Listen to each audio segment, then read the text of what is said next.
evening and welcome to Battleground, the show that's all about political races. I'm David Akin. We start tonight in Battleground, Toronto, where there is a new poll that puts John Tory and Rob Ford in a statistical tie.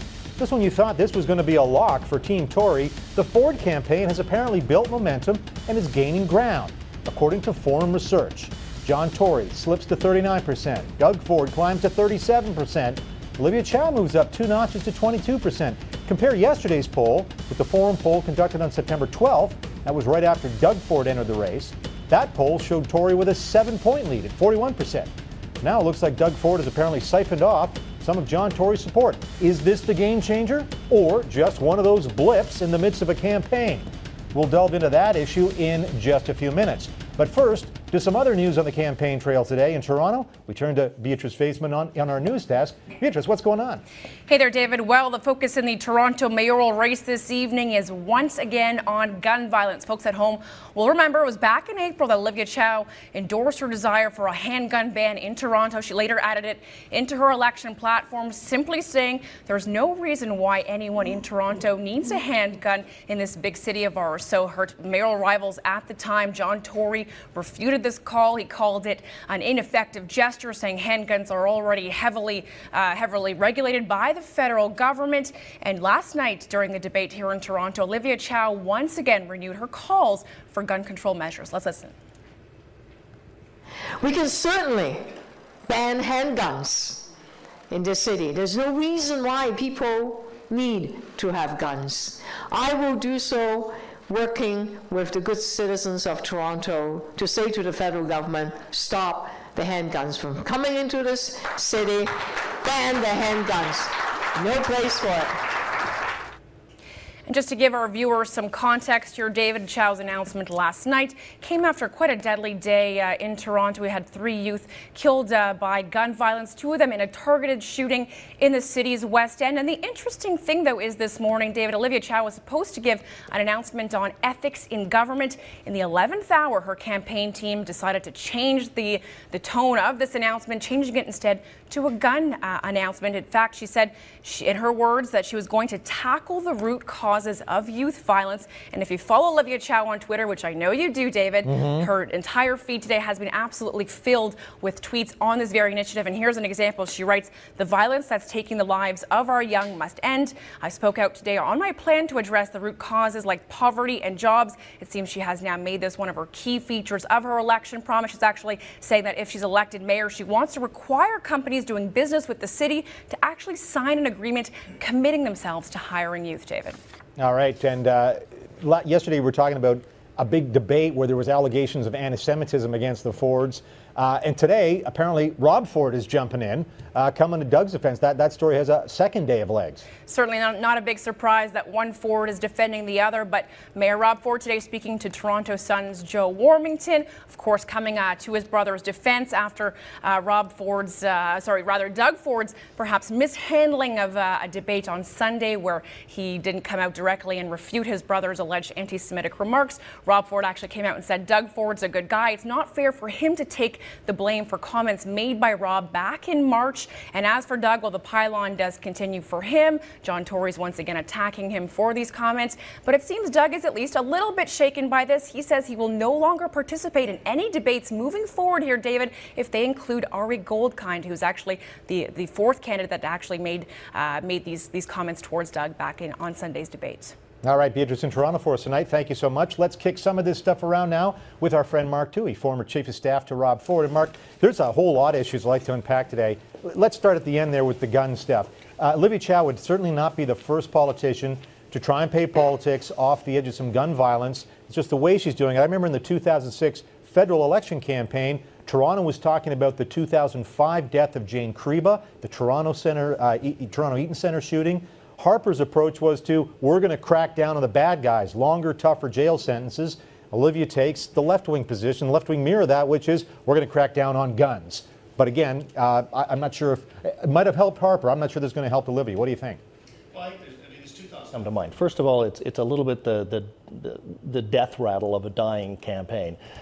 She's flailing out looking for some type of a wedge issue she can grab onto. This is probably as good as any. I don't think she can move up much. From a policy perspective, the idea of banning handguns is frankly stupid, David. It's just you cannot ban them more than they already are.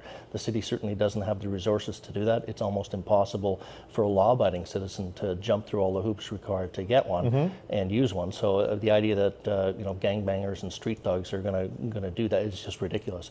But I think from a political perspective, it might be one of her last plays, in that as John Tory was the go-to candidate for anybody but Ford, I think what she's trying to do is find a strong enough, visceral enough, emotional issue that might peel some of the Chow supporters that went to John in order to beat Rob Ford and get them back into the Olivia fold, because they really like that idea. Well, and that might be a good segue to maybe talk about this latest forum poll. And sorry, folks, we're going to have to get in the weeds here a little bit about polling. This poll was essentially, so far as I can read it, it was released or given to some media organizations yesterday. The poll's methodology said it was done yesterday, so that means this poll was basically done. 1,200 people, decent sample size, but all in the space of a few hours. And surely there'd be a lot of Torontonians who might have been home yesterday afternoon, able to receive a landline phone call. So right away, I've got to start thinking there might have been something a little methodologically unsound about this particular poll. I don't know if this one strikes you as a little bit odd. I don't know. There were two polls that kind of came out within about 12 hours of each other with significantly different results. I think it's still a myth, though, that the pollsters only go to landlines. They don't. They buy numbers, or they select numbers at random. That includes cell phones. So that I'm not concerned about. But what I look at when I look at this poll and the previous forum polls, when I look at the Main Street poll that came out a little bit earlier, it's the trend from poll to poll by the same company. And frankly, I haven't seen anything yet that would suggest that there's a trend. Doug Ford's been up and down on the forum polls since he joined in the race. And usually by only 1 or 2 points. Yeah, exactly. So he's gone up a little bit. Tory's come down a little bit. But if you look overall in the forum polls, they're both kind of within a margin of the same area. If we see another poll that comes out that confirms that Doug is moving up, then I think that would be significant. At this point, I'm not holding my breath on it yet. All right, hold on, Mark. We got John Downs at 1010 Talk Radio, also in our Toronto studios. And John, let me put this to you: that whether or not you buy this poll, whether or not you think it is in fact tied, the fact that there is a poll out there, I think, is going to kill Olivia Chow's campaign, because her supporters may say, "Oh no, no way do I want Ford there. If Tory's going to be the only one that can beat him, boom, I got to go support John Tory." So in that sense, just perception becomes reality. This could actually hurt Olivia Chow. What do you think? Yeah, no question about that. In fact, she's already been receiving questions as to whether or not she would back off and, just let John Tory take it, because most people think that's what would happen if she bowed out of the race. It's a tough question. She insists she's not going to do it, of course, but it's going to be very awkward, because even if she did decide in the 11th hour that I'm going to pull out and I'm going to leave this for the city and ultimately make my exit for the sake of the city, you have to wonder whether or not that endorsement would receive, or how welcomed it would be by the people of Toronto. You can't spend 10 months beating up a guy or going after a guy's policies and then say, well, at least he's better than Doug Ford. It would be rather awkward. And Mark, usually, let's think about Doug Ford in this for a second, because usually when a campaign gets a nice poll result in mid-campaign, it's traditionally good for more money coming in terms of more volunteers come in, you get a little bit of momentum. But this is a weird campaign, because Ford didn't have any really infrastructure. He's borrowing from his brother, as it feels a bit like it's stuck together with tape and spit, essentially. But give me your sense, does this mean anything for the Ford campaign to see themselves tied? Well, I think what it does is it fills their sails again with some wind. I said the last time we spoke that I think that there is a path to victory for Doug Ford. I wasn't sure he was going to be able to find it, or if he would be able to stay on it. It's certainly a very narrow path and a very steep path, and right now a very short path. They're running out of time. But it shows that it's doable, and I think that a nice little bump in the polls, even if it's just sporadic, will bring new life to the campaign in terms of volunteers. I'm not so sure it'll make a difference with fundraising, but it's certainly going to have people in the other campaigns looking at their numbers and figuring out what they need to do in the last 3 weeks of the race. And John, let's close on this anti-Semitic thing that's been going around for a couple of days. And let me broaden it out to say, Doug Ford is facing a campaign like he's never faced before. Now, he's faced some tough media situations, of course, hanging around his brother for the last couple of years. But I guess if you're working on the Ford campaign or you're a supporter of his, you've just got to be a little bit worried. He's put his foot in it a couple of times, responded awkwardly to these challenges that, Jews are my friends kind of things. Would you be worried about that from the Doug Ford campaign, that he's still got 3 weeks, that he could just explode? Not really, actually. Believe it or not, I think he's handled himself rather well. He made this awkward remark about, and I think he was kind of a little bit scattered in the fact that he was being essentially accused of being anti-Semitic, pulling out the, my doctor, my dentist, forgetting to mention my wife's Jewish. So it was actually a low blow, and it was not the kind of thing we would have expected coming from John Tory or John Tory's people, maybe, and that's part of the issue. I think John Tory went with that, even though I don't think it's really in his DNA to make a move like that. And the press has not been meek in the city of Toronto. If there was any assertion that Doug Ford was in fact anti-Semitic, that would have come out by now. Just because his brother said something in one of his drunken stupors, listing off a whole bunch of racially or offensive remarks, it does not mean that Doug Ford is anti-Semitic. There's just no evidence of that. Well, Mark, maybe just to Jeff Wrinkle to get your thoughts on that too, that maybe it's a little bit of baiting by John Tory. There was the comments to Doug Ford at the debate. Hey, how many times are you going to be in a pride parade? Hey, this one coming from Eric Goldkind. Hey, what about the things your brother said? It seems to me they're trying to bait Doug Ford to get him to say something stupid. Well, I think that's certainly a strategy because it's one that can quite easily work.